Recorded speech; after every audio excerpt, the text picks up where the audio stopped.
যারা এখনো আমার চ্যানেলটি সাবস্ক্রাইব করেন নাই তারা এখনই সাবস্ক্রাইব করে পাশে থাকা বেল আইকনটি ক্লিক করে রাখুন।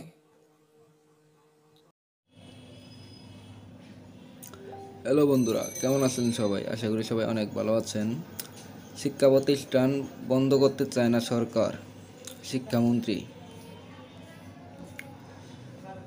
করোনার কারণে শিক্ষা প্রতিষ্ঠান যাতে বন্ধ করতে না হয় সেজন্য সরকার টিকা কার্যক্রমের উপর বেশি জোর দিচ্ছে বলে জানিয়েছেন শিক্ষামন্ত্রী ডক্টর দীপু মনি। আজ শনিবার 8ই জানুয়ারি রাজধানীর আফতাবনগরে ইম্পেরিয়াল কলেজের রজত জয়ন্তী উৎসব অনুষ্ঠান শেষে সাংবাদিকদের একথা জানান তিনি। শিক্ষামন্ত্রী বলেন, সরকার শিক্ষা প্রতিষ্ঠান বন্ধ করতে চায় না, সে কারণে টিকা কার্যক্রমের উপর বেশি জোর দেওয়ার সিদ্ধান্ত নেওয়া হচ্ছে। তবে এই আওতায় প্রাথমিক স্তরের শিক্ষার্থীদের আনা সম্ভব হচ্ছে না। তিনি বলেন, করোনা পরিস্থিতির কারণে গত 1.5 বছর শিক্ষা প্রতিষ্ঠান বন্ধ রাখতে হয়েছে।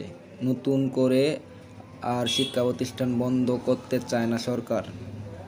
এই কারণে শিক্ষার্থীদের টিকা কার্যক্রমের উপর বেশি গুরুত্ব দেওয়া হচ্ছে। তবে 12 বছর বয়স থেকে ভ্যাকসিন এর আওতায় শিক্ষার্থীদের আনা সম্ভব হলেও প্রাথমিক স্তরের শিক্ষার্থীদের এর আওতায় আনা সম্ভব হচ্ছে না বলে তাদের নিয়ে বেশি উদ্বেগ রয়েছে।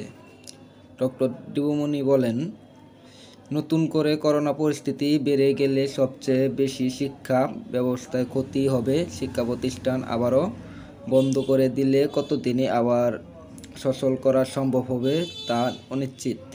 সেই কারণে আমরা চাই ভ্যাকসিনের আওতায় শিক্ষার্থীকে এনে শিক্ষা প্রতিষ্ঠানে পাঠদান চালিয়ে যেতে।